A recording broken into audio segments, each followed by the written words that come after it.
नमस्कार मित्रों, मैं दुर्गा प्रसाद मिश्र सिद्धांत कौमुदी के मतुर्थीय प्रकरण की इस कक्षा में आप लोगों का स्वागत करता हूं।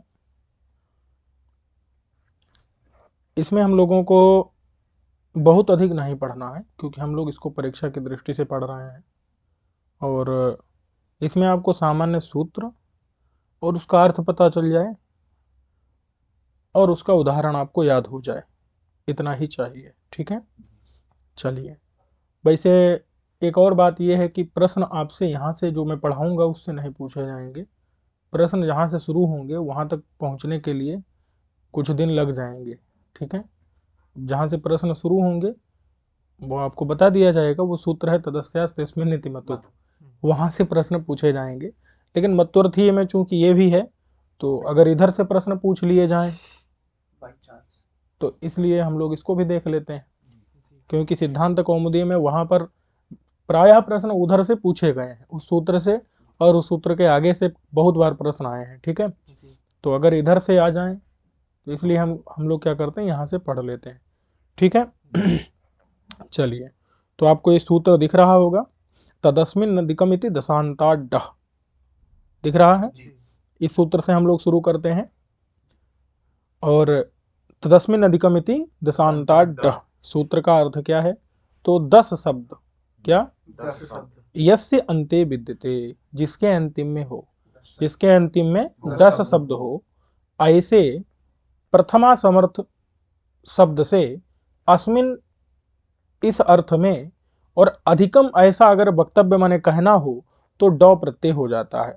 तो आप इसमें सामान्य समझिए कि 10 शब्द जिसके अंतिम में रहे, 10 मतलब दसन, क्या दसन शब्द जिसके अंतिम में रहे उससे क्या हो जाता है, अधिकम ऐसे अर्थ में ड प्रत्यय हो जाता है। जैसे एक शब्द है एकादशन, क्या है एकादशन, एकादशन शब्द से क्या हो जाएगा, ड प्रत्यय।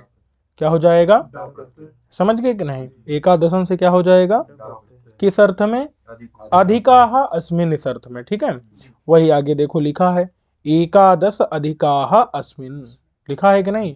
माने 11 अधिक हैं जिसमें, अथवा इसमें। ठीक है, 11 अधिक हैं, समझे कि नहीं? तो यहाँ एकादशन शब्द से इस अर्थ में क्या हो गया, ड प्रत्यय। और ड का अर्थ, ड में डकार की क्या हो जाएगी, किस सूत्र से, चुटु सूत्र से। तो क्या बचेगा, ड को सिर्फ, समझ गए कि नहीं? ड को क्या बचेगा, तो डित्त सामर्थ्यात अभस्यापि टेर लोपः। यहाँ पर नियम ये कहाँ लगता है, सिर्फ कृदंतों में, क्योंकि यहाँ पर तो क्या है, भा संज्ञा हो जाती है। समझ गए कि नहीं? क्या हो जाती है यहाँ पर, तो इसीलिए यहाँ पर टी जो अन है उसका क्या हो जाएगा, लोप हो जाएगा। समझ गए कि नहीं?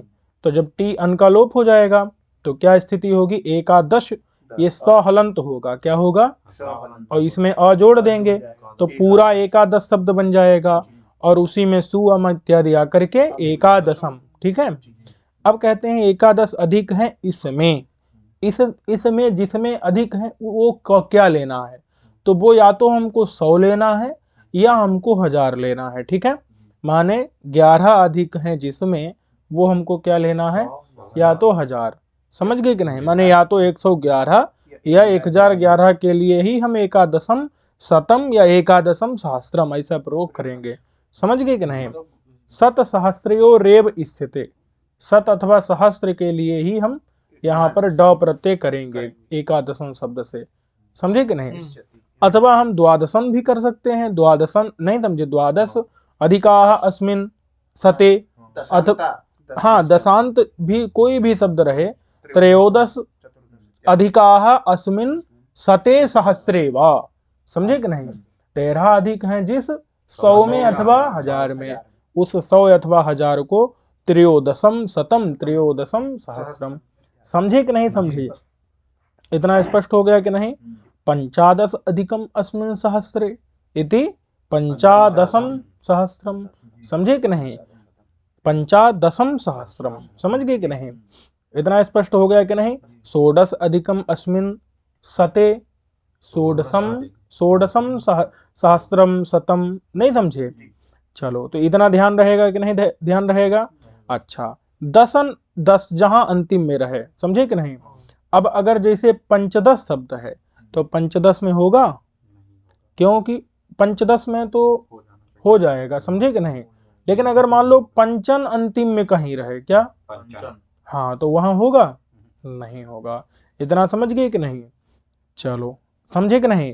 केवल दशम शब्द रहेगा तो वहां पर भी नहीं होगा, जहां दशांत रहेगा वहीं पर होगा। एकादशन, द्वादशन, नहीं समझे। केवल पंचम शब्द रहेगा तो दशांत है क्या पंचम शब्द, नहीं है, उसके अंतिम में 10 नहीं। पंच 10 शब्द में हो जाएगा, समझ गए कि नहीं। त्रयोदश में, चतुर्दश में, हाँ, केवल 10 होगा तब भी नहीं होगा। 63 शब्द में नहीं होगा, क्योंकि 63 में अंतिम में क्या 10 है, नहीं है, 63 शत है वहां, ठीक है। लेकिन उसके लिए अगला सूत्र आ रहा है सदंत विंशतेश्च, उससे हो जाएगा, ठीक है। इतना स्पष्ट हो गया कि नहीं। चलो, तो वही बता रहे हैं कि नेह यहां नहीं होता, कहां, जब अधिक आपका या तो 100 हो अथवा 1000 हो तभी होगा।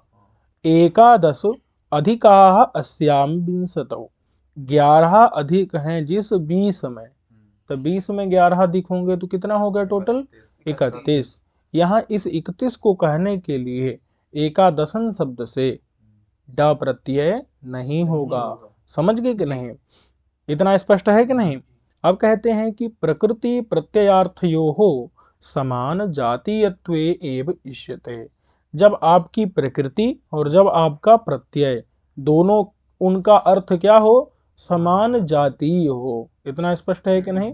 जब प्रकृति और प्रत्यय दोनों का अर्थ क्या हो, समान जातीय हो, समझे कि नहीं। माने जिस चीज को प्रकृति कहे उसी चीज को प्रत्यय कहे, समझ गए कि नहीं। जैसे 11 सिक्के अधिक हैं, नहीं समझे, 11 सिक्के अधिक हैं 20 लीटर में, क्या, तो यहाँ पर जो है एकादशन शब्द से ड प्रत्यय नहीं होगा, समझ गए कि नहीं। चलो, वही बता रहे हैं कि नेहा यहाँ नहीं, कहाँ, एकादश मास, मास जो है उड़द इत्यादि दाल, तो अधिक है जिस 100 सुवर्ण में, 100 सोने के सिक्के में क्या है, एकादश मास अधिक है। हाँ, 11 उड़द अथवा ये मास कोई परिमाणवाचक शब्द है, नहीं समझे, तो इसलिए यहाँ पर क्या नहीं होगा, प्रत्यय नहीं होगा। इतना स्पष्ट है कि नहीं। 100 सोने के सिक्कों में 11 उड़द अधिक हैं, तो यहाँ जो है नहीं होगा, समझे कि नहीं। इतना समझ गए कि नहीं। 100 सिक्के हैं, उनमें 11 उड़द के दाने भी रख दो मान लो, तो वहां उस एकादशन से नहीं होगा, ठीक है, समझ गए कि नहीं। क्योंकि अधिक जो है किसमें है, 100 सुवर्ण में, तो इसलिए जो ड है वो 100 सुवर्ण में आ रहा है, और जो प्रकृति है वो मास को कह रही है, समझे कि नहीं। एकादशन किसको कह रहा है, मास को, 11 कौन है, मास, नहीं समझे, और ड प्रत्यय किसको कह रहा है, 100 सुवर्ण को, तो यहाँ पर नहीं होगा, समझ गए कि नहीं। सुवर्ण 100 है, उसमें 11 ज्यादा और सुवर्ण, हाँ, तो हो जाएगा, वहां हो जाएगा, समझे कि नहीं। अच्छा, एक बात ध्यान देना है, लास्ट में सते ही होना चाहिए अथवा सहस्त्र ही होना चाहिए, ये नहीं कि 20-30 होता, वहां नहीं होगा, समझे कि नहीं। सत सहस्रयोरेव इष्यते, इतना स्पष्ट है कि नहीं है। चलो, तो ये सूत्र समझ आ गया। तत् मैंने प्रथमा समर्थ से, वही जो एकादशन द्वादशान आदि से, अस्मिन अधिकम इति मैंने इस अर्थ में दशांत शब्द से ड प्रत्यय होता है, ठीक है। चलो, इतना स्पष्ट हो गया कि नहीं। अब अगला सूत्र क्या कह रहा है, शदंत विंशतेश्च, क्या कहता है देखो भाई। तो यहां पर देखिए, अस्मिन इत्यस्मिन अर्थे अधिकम इति वक्तव्य, इसका कोई प्रयोजन नहीं है क्योंकि हम पिछले सूत्र में बता चुके हैं, ठीक है। तो यहां पर इतना ध्यान रखना है क्या, कि सत यस्य अन्ते वर्तते और विंशति शब्द, ठीक है, सत यस्य अन्ते अस्ति ऐसे शब्द से, और विंशति शब्द से ड प्रत्यय होता है। इतना स्पष्ट है कि नहीं, क्या समझे। सत शब्द अंत में हो या विंशति शत शब्द जिसके अंतिम में रहे और विंशति शब्द से ड प्रत्यय होता है। विग्रह याद रहेगा क्या, पूर्ववत एकादश अधिकाः अस्मिन् सते, वैसे यहाँ पर भी 63 अधिकाः अस्मिन् त्रिंशम शतम, स्पष्ट है कि नहीं। 63 माने 30, अधिक, 63 माने 300 नहीं, 63 माने 30, अधिक है जिसमें, जिस 100 में, उस 100 को क्या कहेंगे? त्रिंशम शतम। इतना स्पष्ट है कि नहीं? अच्छा, ये बनेगा कैसे भैया? तो देख लें, इसको समझ लीजिए। जैसे यहाँ पर क्या रहेगा, पहले त्रिंशत रहेगा और प्लस ड होगा। अब डा को तो, अरे भाई हलंत क्यों कर दिया? ड में, ड की तो इस संज्ञा, तो अ बचेगा। 63 में जो अत है, अत टी है, उसका एक सूत्र है टे है। जैसे पीछे एकादशन में अन का लोप हुआ था, किस सूत्र से? टेह से। टेह सूत्र क्या करता है कि हाँ, डित प्रत्यय के परे रहते भा संज्ञा की टी का लोप हो जाता है। तो भा संज्ञा तो होगी ही अचीव हमसे, और अत का लोप होगा, तो त्रिंश अ जुड़ जाएगा। नहीं समझे? तो क्या बनेगा? त्रिंश हलंत रहेगा और रहेगा, तो जुड़ करके क्या पूरा पूरा त्रिंश हो जाएगा। समझे कि नहीं? ये बन जाएगा। प्रक्रिया समझ रहे हैं ना? तो 63 अधिक है जिस 100 में, उस 100 को क्या कहेंगे? त्रिंशम शतम अथवा त्रिंशम सहस्रम। नहीं समझे? अब देखो, जब विंशति शब्द ऐसी जैसे 63 में हो गया है, वैसे ही हाँ, ऐसे ही चत्वारिंशत में भी हो सकता है। नहीं समझे? चत्वारिंशत अधिकाः अस्मिन् इति चत्वारिंशम शतम, चत्वारिंशम सहस्रम। नहीं समझे? अच्छा, ऐसे ही पंचचत्वारिंशम। नहीं समझे? पंच चत्वारिंशम, इसमें भी हो सकता है। इसी प्रकार से विंशति अधिकाः अस्मिन् शते सहस्रे वा। नहीं समझे? विंशति अधिक है जिसमें, तो वहां विंशति में क्या होगा भैया? पहले तो देखो, विंश और ती और प्लस डा को क्या रहता है? अ। इतना तो पता है ना। विंशति में लोप किसका करेंगे? तो लोप करेंगे ती का। किसका करेंगे? देखो, यहाँ टी का नहीं करेंगे, क्योंकि अगर टी का करेंगे तो ती में टी कौन है? ई है टी, तो ई का ही लोप होगा। समझे कि नहीं? तो हम पहले लोप किसका करेंगे? पूरा ती का लोप करेंगे। समझ गए कि नहीं? किससे? ती विंशतेर डिति। समझे कि नहीं? डित प्रत्यय के परे रहते विंशति के ती को लोप हो जाता है। तो अब बचेगा क्या? विंश, और विंश प्लस अ, और विंश और अ में हम अतो गुणे से पर रूप कर देंगे, तो क्या बचेगा? फिर पूरा विंश हो गया कि नहीं? अब उसके बाद सु आएगा, अम इत्यादि होके सुवादी प्रक्रिया लग के विंशम शतम विंशम व सहस्रम। समझ गए कि नहीं? ऐसे ही द्वाविंशति त्रयोविंशति में भी लग जाएगा। इसे हम बोलो, जैसे सूत्र ये तो सदंत वश कहता है, तो सहस्त्रम कैसे ले लिया? वो कहा था ना, सत सहस्रयोरेव स्थिते। यहाँ पर शतम में प्रत्यय नहीं हुआ है, या तो सदंत 63 में हुआ है या विंशति में हुआ है, लेकिन उससे लेना क्या है? त्रिंशम कौन? शतम, या तो त्रिंशम कौन? सहस्रम। सहस्त्रम नहीं, सहस्रम। समझे कि नहीं? सूत्र में नहीं है, सूत्र में नहीं है। ऊपर वार्तिक में कहा था ना, वो वार्तिक यहाँ भी अनुवृत्ति ला रहे हैं उसकी। सत सहस्रयोरेव वाला वार्तिक यहाँ भी अनुवृत्ति उसकी आ रही है। तदस्मिन नदिकम की अनुवृत्ति आ रही है, डाह की भी अनुवृत्ति आ रही है।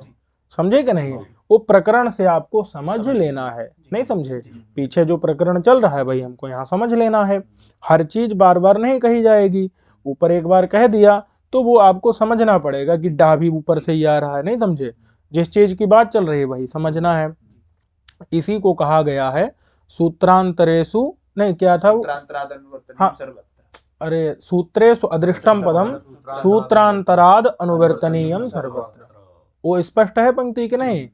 तो डह नहीं कहा है तो ऊपर से ले लेना है। सत सहस्र नहीं कहा है, वो ले लेना है। समान जातीयत्व विषयते नहीं कहा है, यहाँ ले लेना है उसको। समझ गए कि नहीं? चलो, इतना स्पष्ट है कि नहीं? अब देखिए,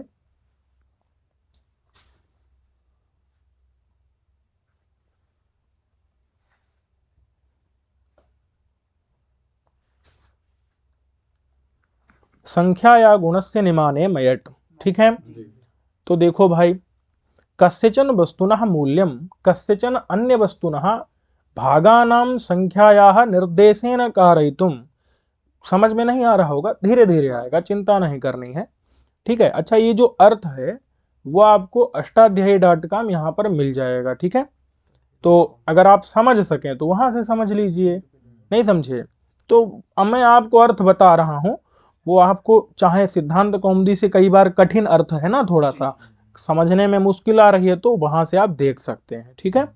चलिए, तो कस्यचन वस्तुनः मूल्यम कस्यचन अन्य वस्तुनः भागानां संख्यायाः निर्देशेन कारयितुं प्रथमा समर्थात्, देखो यहाँ प्रथमा समर्थात् तो रहेगा ही, प्रथमांत से ये प्रत्यय आएगा, ठीक है।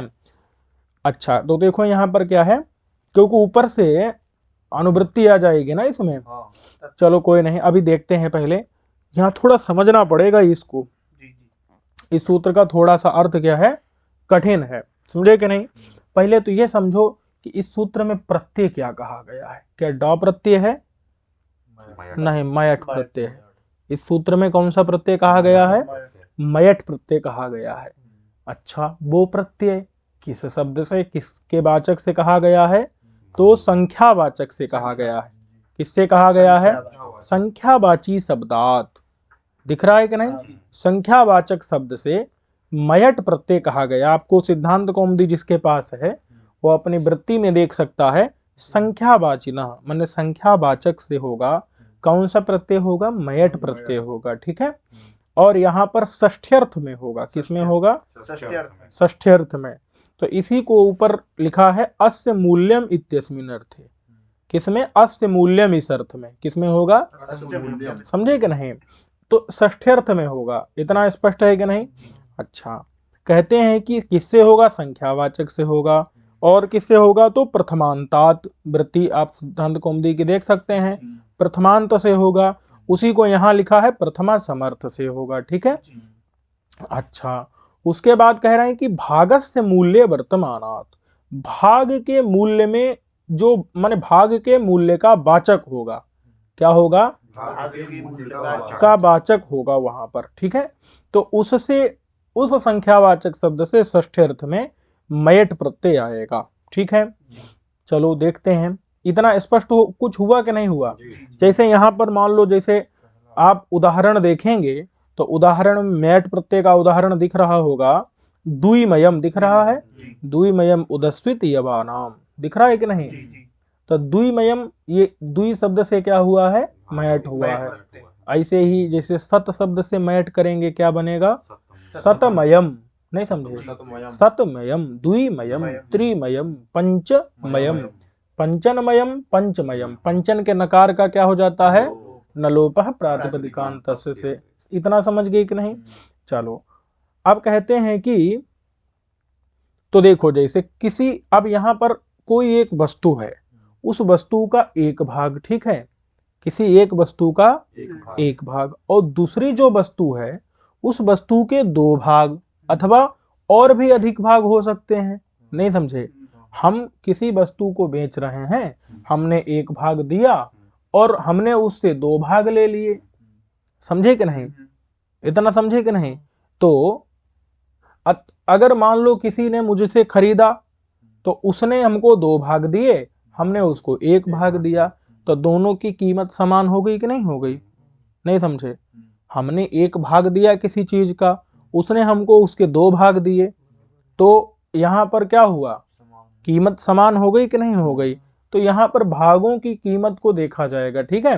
वही कस्यचन वस्तुनः मूल्यम, किसी वस्तु का मूल्य जो है वो किसी अन्य वस्तु के भागों की संख्या का के निर्देश से कराना है, किसी अन्य वस्तु के भागों की संख्या के निर्देश से हम किसी वस्तु के मतलब मूल्य को बताएंगे, ठीक है। चलो देखते हैं, अब एक बार उदाहरण देखते हैं कि यवानाम द्वौ भागौ निमानम अस्य उदस्वित भागस्य। यवानाम, जैसे यव है, यव माने क्या होता है, तो उनके जो दो भाग हैं, उनके दो भाग, इतना ठीक है, यवों के दो भाग हैं, वो दो भाग निमान है इस उदस्वित भाग के। उदस्वित माने क्या होता है, उदस्वित माने मट्ठा इत्यादि होता है, समझे कि नहीं। उदस्वित मतलब क्या हो जाता है, मट्ठा इत्यादि होता है। तो उस उदस्वित का जो भाग है, उस उदस्वित का जो भाग है वो यवानाम दो भागौ, यवों के जो दो भाग हैं वो उदस्वित का एक भाग है, समझे कि नहीं। और वो उसका क्या है, उदस्वित का जो एक भाग, माने अगर हमको मट्ठे का एक भाग चाहिए तो हमको यवों के दो भाग देने पड़ेंगे, समझे कि नहीं। यवानाम दो भागौ, यवों के कितने, दो भाग हमको देने पड़ेंगे उदस्वित के एक भाग के लिए, समझे कि नहीं।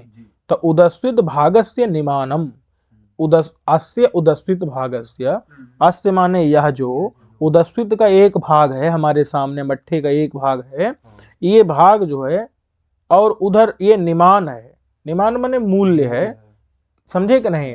माने यह इसका मूल्य क्या है, यवानाम दो भागो, यवों का दो भाग, नहीं समझे। अगर यह उदस्वित का एक भाग खरीदना है हमको, तो हमको क्या करना पड़ेगा, यवों का दो भाग खरीद माने देना पड़ेगा, समझे कि नहीं। तो निमान का मतलब क्या निकला, मूल्य, निमान माने क्या, समझे कि नहीं। वो मूल्य जो है यवों का जो दो भाग है वो निमान माने मूल्य है, अथवा बराबर है उसके, किसके, उदस्वित के एक भाग के, समझे कि नहीं समझे। ये बात कुछ स्पष्ट हुई कि नहीं। हम उदस्वित के एक भाग की कीमत बताना चाहते हैं, और हमने कैसे बता दिया, यवानाम दो भाग हो। उदस्वित के एक भाग की कीमत क्या, समझे कि नहीं समझे। उदस्वित के एक भाग की कीमत क्या, यवानाम, स्पष्ट हो गया कि नहीं। ये निमान मतलब क्या, कीमत बताना चाह रहा है, उसकी मूल्य बताना चाह रहा है। तो यहाँ पर भाग का जो मूल्य है उस भाग, अब यहाँ पर यवानाम दो भाग हो, यवानाम समझे कि नहीं। तो भाग के मूल्य को बताने वाला जो संख्या, उदस्वित के एक भाग के मूल्य को बताने वाली संख्या क्या है, दो भाग, समझे कि नहीं। माने द्वि संख्या, उस संख्यावाचक से अस्य मूल्यम, इस अर्थ में क्या हो जाएगा, अस्य निमानम, इस अर्थ में निमानम, अस्य निमानम माने मूल्य है, अस्य माने इसका, उदस्वित के एक भाग के यवों का दो भाग जो है वो मूल्य है। तो इस अर्थ में हम क्या कर देंगे, यहाँ पर द्वि शब्द से मैट कर देंगे, तो क्या बन जाएगा, द्विमयम। कुछ समझ में आया कि नहीं। तो क्या बनेगा, द्विमयम उदस्वित यवानाम, क्या बनेगा, यवानाम माने यवों का जो उदस्वित है वो द्विमय है, द्विमय है माने उदस्वित के एक भाग का यवों का जो दो भाग है वो मूल्य है, निमान है, कीमत है, समझे कि नहीं। यवों का दो भाग मय है, मयट है, मयट मतलब कीमत है, निमान है किसका, उदस्वित के एक भाग का, समझे कि नहीं समझे। द्विमयम, द्विमयम मतलब दो भागौ निमानम अस्य, द्विमयम का अर्थ क्या है, समझ गए कि नहीं। अस्य उदस्वित भागस्य, दो भागौ के साम यवानाम, नहीं समझे। द्विमयम मतलब क्या, दो भागौ निमानम अस्य, द्विमयम माने दो भाग हैं, निमान माने कीमत इसके, समझ गए कि नहीं। दो भाग कीमत है इस एक उदस्वित भाग के, समझ गए कि नहीं। किसके दो भाग, यवों के दो भाग, वो किसी के भी हो कोई फर्क नहीं पड़ता, कीमत है इसके उदस्वित के या किसी के भी हो फर्क नहीं पड़ता। द्विमयम का मतलब क्या, दो भाग कीमत है इस एक भाग के। सतमयम माने 100 भाग कीमत है इस एक भाग के, समझे कि नहीं। तो सतमयम हो जाएगा, समझ गए कि नहीं समझे। तो बस अर्थ समान मतलब क्या अर्थ लेते हैं, मैट का बता तो दिए, जैसे शब्द बोलो, सतमयम मतलब 100 भाग कीमत है इस एक भाग के, किसी एक चीज के 100 भाग और वो इसका एक भाग। कोई कहता है प्रकृतिमय हो रहा है, वो अलग है, वहां ये मैट अलग है, वो एक कई मैट है ना, एक विकार में भी मैट होता है, एक विकार में भी मैट होता है, समझे कि नहीं। जैसे अयोमयम कर दे, उसका विकार लोहे का विकार करके, समझे कि नहीं। उसके बाद प्राचुर्य में भी मैट होता है, समझे कि नहीं। कहीं कहीं स्वार्थ में भी कर देते हैं, प्राचुर्य में भी होता है, अन्नमय, अन्न का प्राचुर्य जहां पर है अन्नमय, समझे कि नहीं। अलग अलग अर्थों में यहाँ वाला मैट, समझे कि नहीं। क्या दो भाग है जैसे एक उदस्वित के, एक के कीमत दो भाग हो तो द्विमयम, 100 भाग कीमत हो किसी एक भाग के, समझे कि नहीं। समझ गए। 5 भाग आपको देने पड़े एक भाग के लिए, पंचमयम, बात कुछ स्पष्ट हुई कि नहीं? तो यही है, यहाँ थोड़ा सा जो है ये टेढ़ा है। संख्या यह माने संख्या के वाचक से, समझ गए कि नहीं? संख्या के वाचक से संख्या का जो भी वाचक रहेगा उससे क्या आएगा यहाँ पर? मैट प्रत्यय आएगा। किसमें? गुणस्य निमाने। गुण मतलब होता है भाग, और उसके निमान मतलब होते हैं मूल्य में। किसी भाग का जब हमको मूल्य बताना है, उदस्वित के एक भाग का मूल्य बताना है, तो हमको उधर जो है संख्या लेंगे, और वो भी भागवाचक होगी, और दुई संख्या भी दो भागों को बता रही है, समझे कि नहीं? तो भाग का एक भाग का मूल्य बताना है, और वो जो दूसरी संख्या होगी वो भी भागवाचक होगी, समझे कि नहीं समझे? वहां पर जो है एक ही संख्या तो एक ही है, वो भागवाचक है। अब वो जिस चीज की कीमत बता रही वो भी एक भाग है, वो भी एक भाग है। जिस कीमत किसकी बता रहे हैं? उदस्वित के एक भाग की कीमत भी भाग की बता रहे हैं, और जो जिससे मैट ला रहे हैं वो भी भाग है किसका? यब का, समझे कि नहीं? तो दोनों तरफ भाग ही रहेगा, इतना समझे कि नहीं? तो भाई यबानाम दो भागो, यबों के दो भाग, निमान मन कीमत है अस्य इस उदस्वित भाग के, तो वहां द्विमयम बन जाएगा, समझे कि नहीं? द्विमयम कौन? उदस्वित किसका? यबानाम, यबों का उदस्वित द्विमय है, माने उसका जो है दो भाग कीमत है उसका, समझे कि नहीं? यबों का दो भाग, उदस्वित के एक भाग का कीमत है।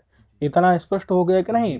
तो गुण शब्द का क्या अर्थ है यहाँ पर? गुण शब्द का अर्थ है भाग। भाग, समझ गए कि नहीं? और भाग का मतलब एक हिस्सा, टुकड़ा नहीं लेना है। भाग मतलब यहाँ टुकड़ा नहीं लेना है, भाग मतलब एक इकाई लेना है, यूनिट बोलते हैं ना जैसे, समझे कि नहीं? भाग मतलब क्या लेना है? एक इकाई लेना है, समझ गए कि नहीं? चलो, इतनी बात स्पष्ट हो गई कि नहीं? निमान का अर्थ क्या है यहाँ पर? निमान का अर्थ जो है मूल्य लेना है, कि जिसके द्वारा कोई चीज खरीदी जाए, ठीक है?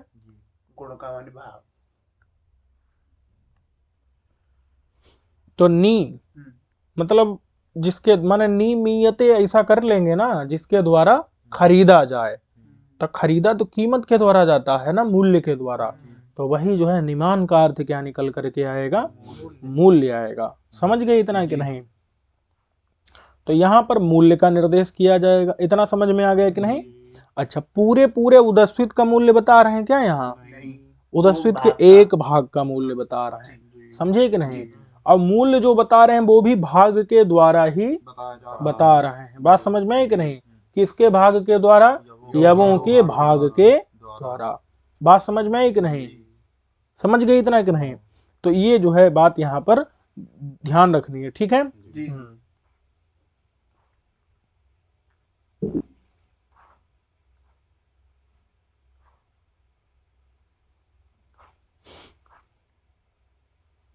अच्छा, अब अगर जैसे मयट करेंगे तो एक बात बताओ कि अगर हम सस शब्द से मयट करेंगे तो क्या रूप बनेगा? सस, सस में पहले जस्तु होगा और सकार को डकार होगा, और फिर क्या होगा? प्रत्यय भाषायाम नित्यम, उसके द्वारा नित्य नकार होगा, तो क्षणमयम बनेगा, समझ गए कि नहीं? क्या होगा? क्षणमयम बनेगा। इतनी बात ध्यान रहेगी कि नहीं? चलो, उसके बाद अब हम देख लेते हैं कि इन्होंने कुछ ये गुणस्य इति प्रश्न कर दिया है, इसको हम कहते हैं प्रत्युदाहरण। क्या कहते हैं? प्रत्युदाहरण, अथवा कहते हैं पदकृत्य। मतलब कि इस पद की जरूरत क्या है, अगर सूत्र में गुणस्य न रखें तो क्या फर्क पड़ेगा, इतना समझे कि नहीं?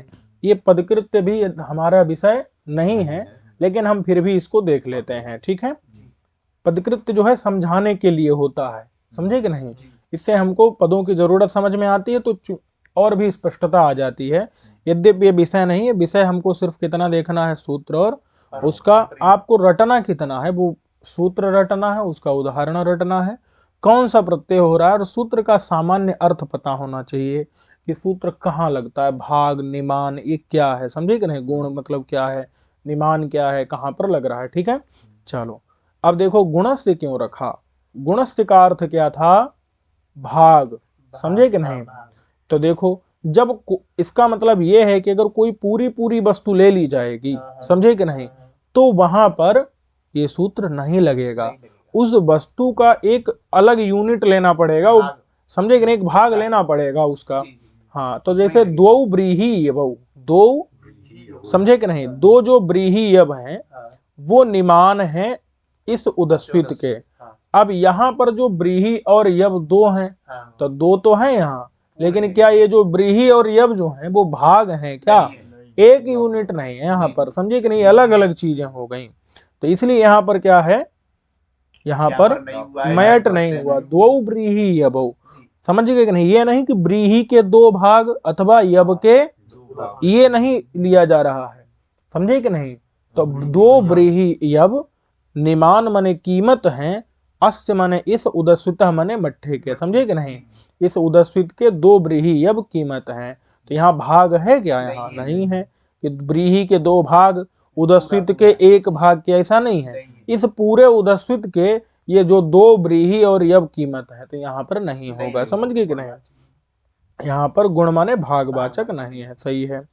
निमाने किम, निमान माने कीमत की बात क्यों करते हो आप भाई? तो कहते हैं कि देखो, द्वौ गुणौ क्षीरस्य एकस तैलस्य, देखो भैया, समझे कि नहीं, ऐसा है, क्षीर जो है उसको पका रहे हैं, क्या कर रहे हैं? क्षीर को माने, क्षीर माने दूध को, क्षीर माने क्या? दूध को पका रहे हैं, इतना समझे कि नहीं। लेकिन दूध को हम क्या कर दिए, दुगुना कैसे कर दिए? तो देखो, एक हिस्सा तेल का और दो हिस्से किसके हैं? दूध के हैं। तो बताओ, जो है क्षीर दुगुना हो गया कि नहीं? अरे क्षीर माने दूध, तेल से दुगुना नहीं हुआ, समझे कि नहीं। दुगुना क्या हुआ? मतलब दूध, तेल का दुगुना हो गया। तो बताओ, यहाँ दुगुना तो हुआ है, लेकिन यहाँ कीमत बताई जा रही है क्या? भाग तो है, दो भाग जो है किसके हैं? क्षीर के, दूध के, और एक भाग किसका है? तो यहाँ पर जो है भाग तो है, लेकिन यहाँ कीमत नहीं बताई जा रही है, समझे कि नहीं। तो इसीलिए यहाँ पर मैट प्रत्यय नहीं होगा, यहाँ पर मैट प्रत्यय नहीं होगा। इतना स्पष्ट हो गया कि नहीं? चलो भाई, बता रहे हैं कि द्वौ गुणौ क्षीरस्य और एक गुण माने भागः तेलस्य। तो यहाँ द्विगुणम क्षीरम पच्यते तैलेन, समझे कि नहीं, कि तेल जो है उसके द्वारा दुगुना क्षीर माने दूध पकाया जा रहा है, ठीक है। इतना स्पष्ट हो गया कि नहीं?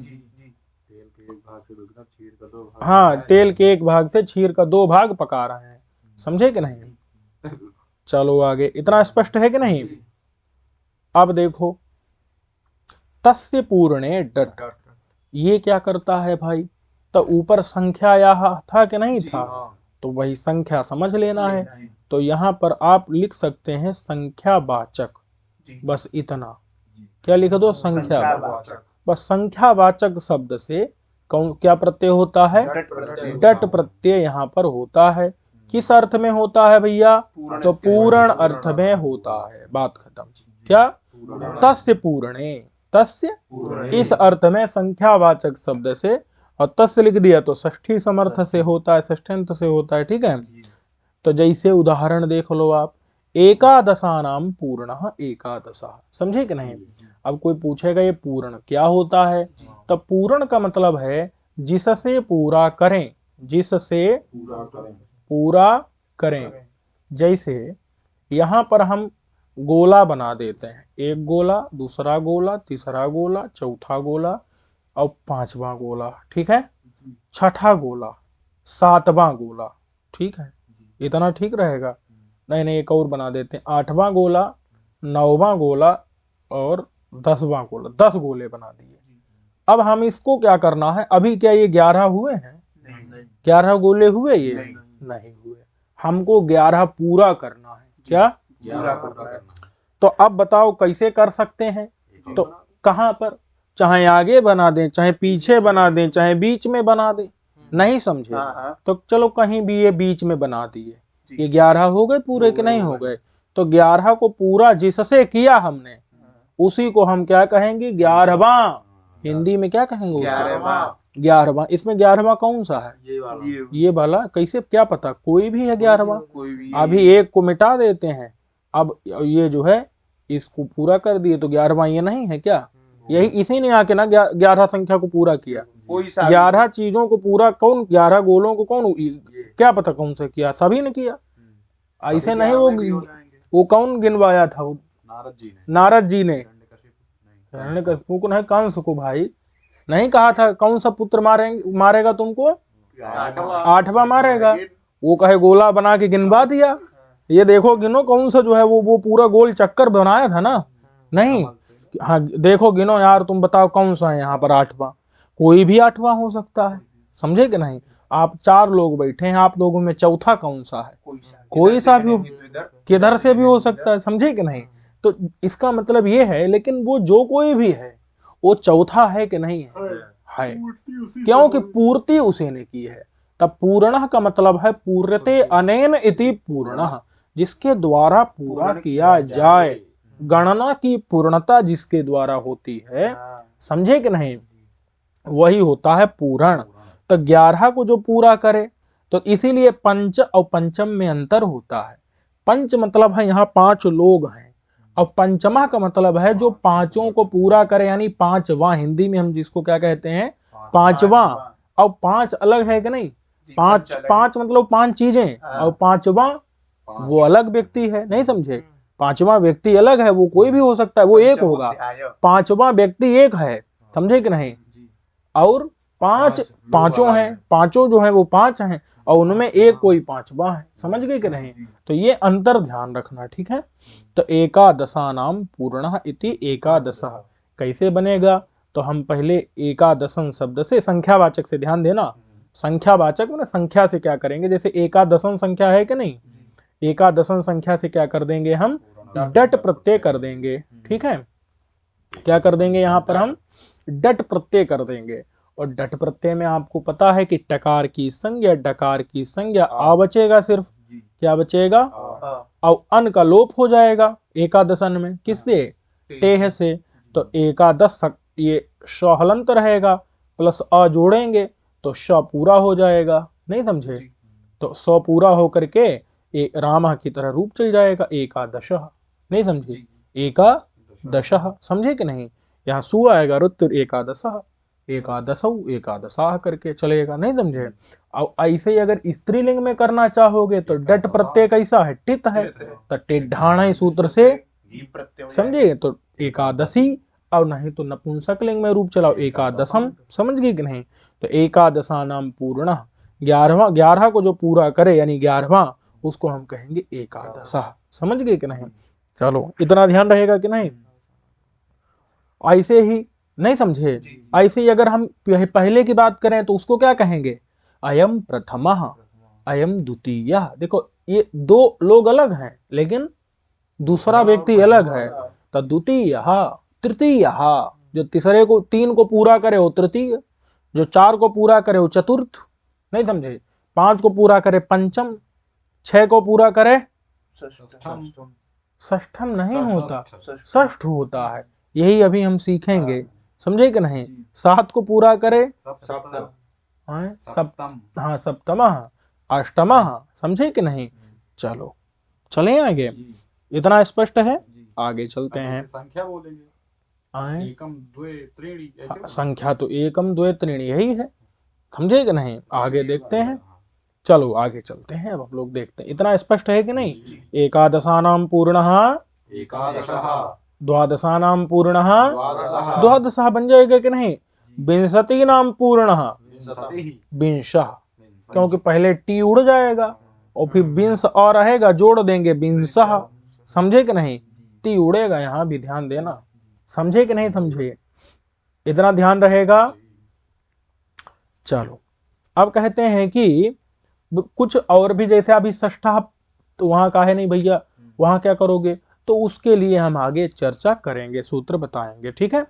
अब कहते हैं अगला सूत्र क्या है, नान्ताद संख्यादेर मठ। क्या करता है भैया, कि अगर कोई संख्या नकारांत हो, क्या हो, नकारांत हो, कोई क्या हो, संख्या हो, नकारांत हो, और क्या हो, संख्या हो, और क्या हो, और उसके शुरू में संख्या न हो, असंख्या देहे, लिखा है ना, नान्तात और असंख्यादेः, असंख्या मतलब संख्या आदि में न हो, संख्यादि न हो, समझे कि नहीं।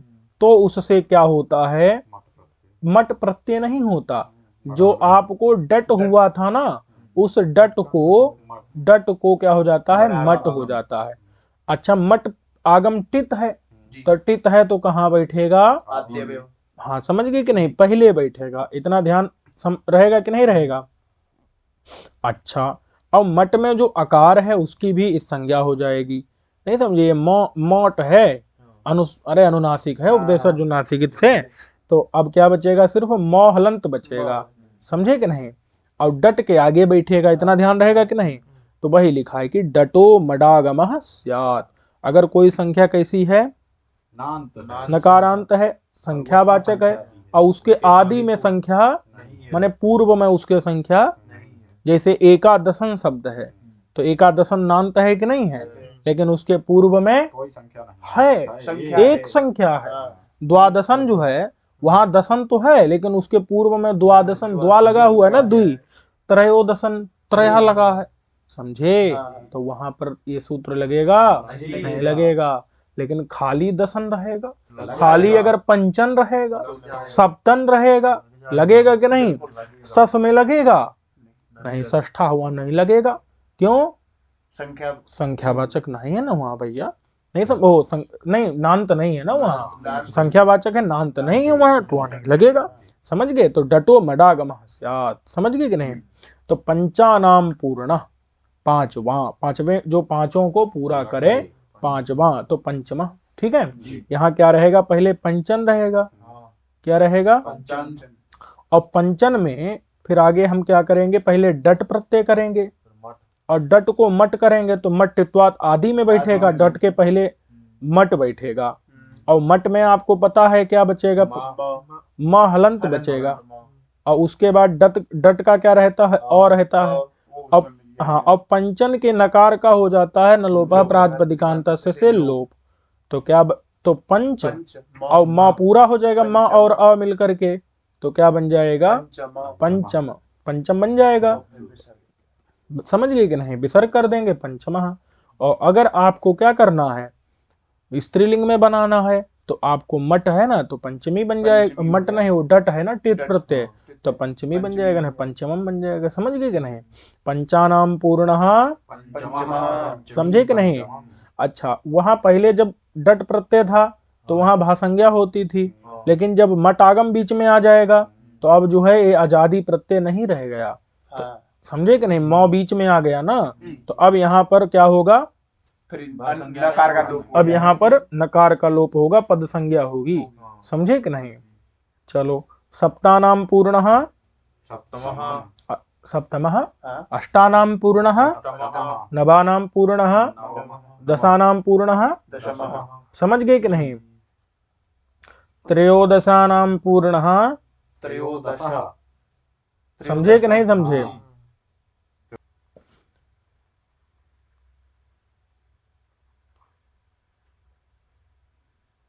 पंचदशानाम पूर्णः, क्या बनेगा, पंचदश, क्या नहीं बनेगा, पंचदश, काहे नहीं बनेगा, क्योंकि आगे 5 है, वहां संख्या आगे है, और अगर असंख्यादेह इस सूत्र में न रखते तो वहां भी मट होने लगता कि नहीं, वही लिखा है कि असंख्यादेह इति किम एकादशः, नहीं तो एकादशा में भी होने, समझ गए कि नहीं, होने लगता असंख्यादेह, इसीलिए किम माने क्यों, किम माने, क्यों, ये ध्यान दे। हाँ, तो नान्तात काहे कह दिए, तो कहा विंशः, नहीं समझे, नहीं तो जो विंशति शब्द है वो विंशति है, मतलब ती है अंतिम में, नौ है क्या अंतिम में, नहीं है। और अगर हम क्या कहते केवल कि कोई भी संख्या को होता है तब विंशति में भी होने लगता कि नहीं, तो क्या बनने लगता, विंशतिमः बनने लगता, समझ गए कि नहीं। और अब क्या होता है, विंशति और रहता है उसमें ती का, हाँ, तब विंशः बनता है, अथवा आगे जाके और भी प्रक्रिया है तो वो देख लेंगे, नहीं समझे। तमट इत्यादि हो जाता है तो विंशति तमः इत्यादि भी बनता है, नहीं समझे। अभी जो है थोड़ा विंशत्यादिभ्यस्तमटन तरस्याम से आगे मिलेगा, समझे कि नहीं? जी जी तो इस पाठ को अभी यहीं तक रहने देते हैं, कुछ हमारा प्रारंभ हो गया है और अगले पाठ से हम लोग देखेंगे। तैयार करके आप आइएगा। प्रक्रिया सारी यही चलनी है। अभी बीच में थुक होगा, तिथुक होगा, रिथुक होगा, संप्रसारण होगा, तमट होगा, नहीं समझे? तो यही सब हो करके और पहले पूर्ण वाली ही प्रक्रिया चलेगी, ठीक है? तो इसको यहीं तक रहने देते हैं। सर्वेभ्यो नमो नमः।